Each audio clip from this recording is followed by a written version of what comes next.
ಇಲ್ಲಿ ಚಿನ್ನದ ಗಣಿ ಅಂತ ನಾನು ಭಾಳ ಇಚ್ಛಾಪಟ್ಟು ಹೇಳ್ತಾ ಇದ್ದೀನಿ. ಚಿನ್ನದ ಗಣಿ ಅಂದರೆ ಯಾವಾಗಲೂ ಕೊಡೋರಿಗೆಲ್ಲ ಚಿನ್ನದ ಗಣಿ ಅನ್ನೋಲ್ಲ. ನಾನು ಸುಮಾರು ನಾನೀಗ 8 ವರ್ಷಗಳಿಂದ ನಿಮ್ಮ ಕ್ಷೇತ್ರ ವ್ಯಾಪ್ತಿಯಲ್ಲಿ ನಾನು ಕಾರ್ಯನಿರ್ವಹಿಸ್ತಾ ಬಂದಿದ್ದೀನಿ. ಈ ಕ್ಷೇತ್ರ ವ್ಯಾಪ್ತಿಯಲ್ಲಿ ಕಾರ್ಯನಿರ್ವಹಿಸುವಾಗ ಸಡಸರ ಬ್ರಹ್ಮೆ ಶಿವಯೋಗಿ ಶಿವಾಚಾರ್ಯರು ಕಪಿಲ ತಿಮ್ಮಟ ಇವರು ಸುಮಿಲಿನಿ ಶಿವಾಚಾರ್ಯರು ಕಪಿಲ ತಿಮ್ಮಟ ಇವರನ್ನ ಸುಮಾರು ಬಾರಿ ನಾವು ಕರೆಸಿ ಹಲವಾರು ಮಠಗಳನ್ನ ದೇವರ ಒಂದು ಕೈಂಕರ್ಯವನ್ನು ಕೈಕೊಂಡು ಪ್ರಾಣ ಪ್ರತಿಷ್ಠಾಪನೆಯನ್ನು ಮಾಡಿದ್ದೀವಿ.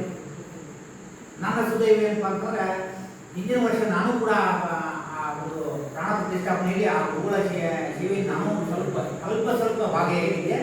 ನಾನು ಪುನೀತನಾಗಿದ್ದೀನಿ. ಅವಾಗ ನೋಡ್ಕೊಂಡಿದ್ದೀನಿ ಗುರುಗಳ ಮೇಲೆ ಎಷ್ಟು ಭಕ್ತಿ ಇದ್ದೀರಿ ಅನ್ನೋದು. ಆ ಒಂದು ಉದ್ದೇಶದಿಂದ ಉತ್ಸವಕ್ಕೆ ನಾನು ಜವಾಬ್ದಾರಿ ತಗೊಂಡೆ. ಗುರುಗಳು ಹೇಳಿದಾಗ ನಿಮ್ಮ ಊರಾಗ ಕೂಡಿಸಿದೆ ಅಂತ ಹೇಳಿದ್ರು.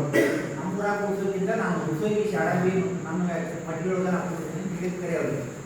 ಆ ಪ್ರಕಾರವಾಗಿ ಮೊನ್ನೆ ಶಾಡಾಬಿಯಲ್ಲಿ ಭಾಳ ವಿಜೃಂಭಣೆಯಿಂದ ಕಾರ್ಯಕ್ರಮ ನಡೆಸಿಕೊಟ್ಟಿದ್ದಾರೆ. ಬಹಳ ಜನ ಕೂಡಿದ್ರು. ಅಲ್ಲಿ ಕೂಡ ಭಾಗವಹಿಸ್ತೀವಿ ಅಂತ ಹೇಳಿದ್ದಾರೆ.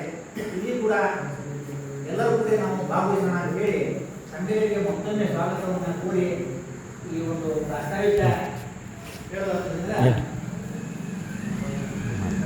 ನಮ್ಮ